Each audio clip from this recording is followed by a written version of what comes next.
Welcome to the Explainer. We are jumping right in today because we are unpacking the ultimate master blueprint for building, launching, and scaling a wildly successful Shopify app.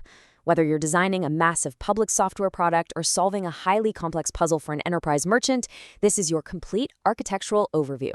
Let's get to it. We've got a massive undertaking ahead of us, but don't worry, we're breaking it down into 5 super clear, structured phases.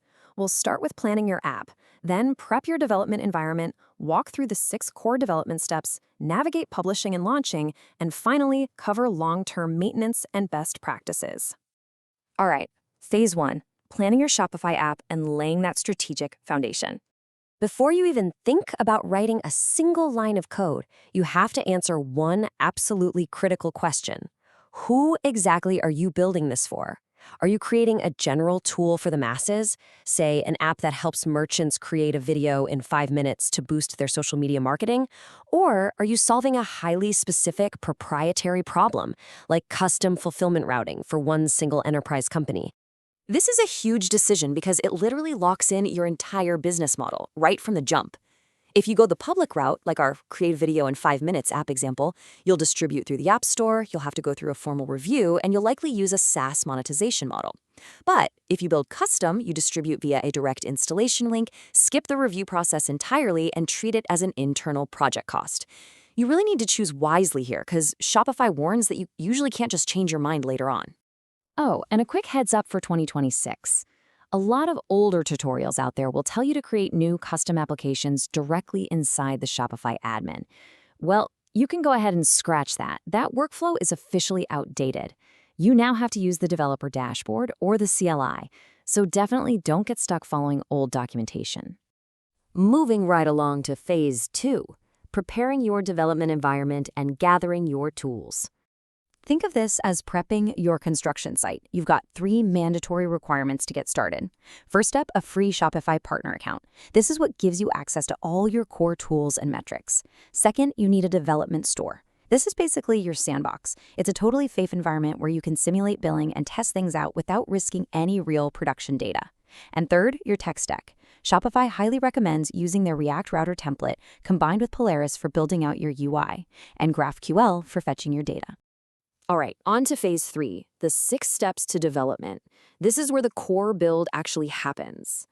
Here is your exact chronological workflow for the build. You're going to start by defining your minimum viable product. Then you'll configure your authentication, integrate those APIs, build out a native-feeling UI using Polaris, thoroughly test the entire merchant lifecycle, and finally prep your continuous deployment. Now let's zoom in on a couple of the absolute most critical parts of this process. Step 2 is all about authentication. And if you're building an embedded app, session token authentication is basically your ultimate security guard. It protects your tokens on the server side so you don't expose any sensitive customer data to the wild. The golden rule you need to remember here? Only request the access scopes your app actually needs. No more, no less. Then, when you hit step 3, you're going to reach a major technical fork in the road regarding APIs. The choice here is actually pretty simple. Go with the GraphQL admin API. It is the modern standard for new public apps, and it allows you to fetch exactly the data you need, making everything incredibly fast and efficient. The older REST API, that's now considered legacy. Which brings us to phase 4, publishing and launching. Think of this as your final building inspection.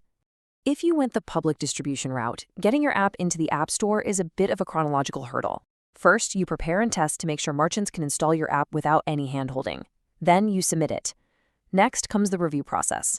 And keep in mind, reviewers aren't just looking at your code. They're scrutinizing your listing content, your privacy compliance, and your billing APIs too. Once you pass all of that, you are finally ready to launch. But listen, simply clicking publish is definitely not the finish line. Immediately after launch, your focus has to shift completely to onboarding, documentation, setting up robust support channels, and tracking your analytics. Think about it. If a merchant installs your app hoping to quickly create a video in 5 minutes, and you don't guide them straight to that core value on day 1, they're going to uninstall it just as fast as they found it. And that leads us right into our final section, phase 5, maintenance and best practices for ongoing optimization. A massive part of this ongoing optimization is hitting these strict built for Shopify performance targets. We're talking hard metrics here, not just trying to make your app feel fast. You need a largest content pull paint under 2.5 seconds, meaning your main visuals load pretty much instantly, and an interaction to next paint under 200 milliseconds, so the app reacts immediately the second it's clicked.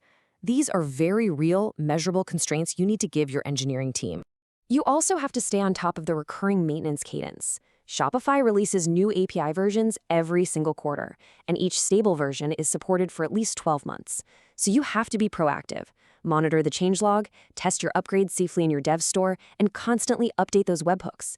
It is a continuous cycle. And as you do these upgrades, you really need to be preparing for Sidekick, which is Shopify's AI assistant. To play nice with AI, your app's architecture has to explicitly separate its core business logic from the UI. This is super important because it allows AI agents to securely trigger actions on a merchant's behalf through explicit, permission-controlled services. So we're going to wrap up this explainer with one really vital question for you to chew on. Is your app architecture truly ready for the 2026 era of agentic commerce? By following this structured blueprint, from picking the right distribution model all the way to building AI-ready headless logic, you aren't just writing code. You are engineering a highly scalable, future-proof Shopify application. Thanks so much for joining us, and keep building.